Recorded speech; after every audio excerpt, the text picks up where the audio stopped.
नमस्कार, आज आपण टिफिनला देण्यासाठी अगदी 5 मिनिटात होणारी डाळ कांद्याची रेसिपी बघणार आहोत। हा डाळ कांदा आपण कुकरमध्ये करणार आहोत, त्यामुळे सकाळच्या घाई गडबडीत असा डाळ कांदा 5 मिनिटात करून रेडी होतो।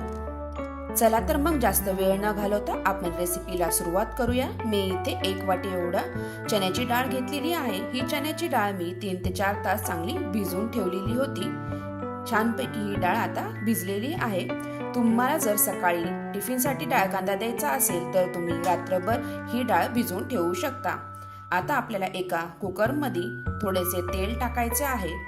तेल हे गरम झाले की आपल्याला इथे फोडणीची तयारी करायची आहे। फोडणीसाठी मी इथे 3 कांदे घेतलेले आहेत। आपण इथे डाळ कांदा करणार आहोत। डाळ कांद्यासाठी कांदे हे भरपूर लागतात। कांदा भरपूर असला की डाळ कांदा खायला टेस्टी लागतो। आता इथे फोडणीसाठी आपल्याला जिरे, मोहरी व लसणाच्या काही पाकळ्या आपल्याला इथे चिरून टाकायच्या आहेत। आता इथे लसूण टाकल्यानंतर आपल्याला लसूण हा तेलामध्ये चांगला परतून घ्यायचा आहे व मी इथे काही कढीपत्त्याची पाने इथे टाकणार आहे।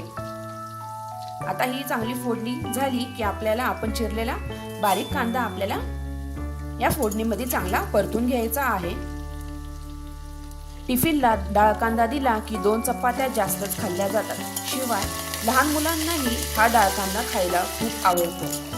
आता इथे लसूण चांगला परतला गेला आहे। आता मी यामध्ये कांदा टाकणार आहे। कांदाही आपल्याला चांगला इथे परतून घ्यायचा आहे। 5 मिनिटं मी हा कांदा परतून घेणार आहे या तेलामध्ये। आपल्याला जास्त ब्राऊनही हा कांदा परतायचा नाही। थोडासा आपल्याला 3-4 मिनिटे हा कांदा चांगला इथे परतून घ्यायचा आहे। कांदा इथे परतला गेला की आपल्याला इथे घरातले जे मसाले असतात ते इथे टाकायचे आहे। 5 मिनिटं हा कांदा परतून झालेला आहे। आता मी इथे घरातला काळा मसाला 2 चमचे, हळद व इथे थोडे हिंग टाकलेले आहे। तुम्हाला इथे तिखट तुमच्या आवडीनुसार तुम्ही कमी जास्त करू शकता। आता इथे मसाले आपले परतून झाले की इथे 1 चमचा चवीनुसार आपल्याला इथे मीठ टाकायचे आहे व परतून घ्यायचे आहे। व आपण जी भिजवलेली चण्याची डाळ आहे ती आता इथे आपल्याला टाकून द्यायची आहे। आता आपल्याला हे 5 मिनिटात असा डाळ कांदा झाला पाहिजे। इथे आपल्याला पाणी जास्त टाकायचे नाही, थोडेसेच मी ओलसर असं ठेवणार आहे। थोडंसं मी इथे पाणी ऍड करणार आहे। थोडंसं पाणी टाकून आता इथे आपल्याला झाकण लावून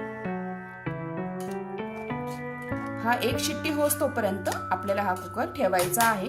छानपैकी हा डाळ कांद्यातली डाळ चांगली मऊसर अशी होते। आता थंड झाल्यानंतर मी हे कुकरचे झाकण उघडून बघितलेले आहे।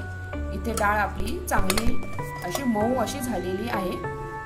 छानपैकी इथे डाळ शिजलेली आहे। झटपट असा इथे आपला डाळ कांदा रेडी झालेला आहे। आता इथे हिरवीगार अशी कोथिंबीर आपल्याला चिरून टाकायची आहे। अशा प्रकारे इथे आपली डाळ कांद्याची झटपट अशी रेसिपी रेडी झालेली आहे। तुम्हाला ही डाळ कांद्याची रेसिपी कशी वाटली नक्की कमेंटद्वारा कळवा व माझ्या चॅनलला लाईक, शेअर आणि सबस्क्राईब करायला विसरू नका। आणि हा व्हिडिओ तुम्ही शेवटपर्यंत बघितल्याबद्दल तुम्हा सगळ्यांचे खूप खूप धन्यवाद। पुन्हा भेटूया नवीन रेसिपी सोबत। तोपर्यंत बाय।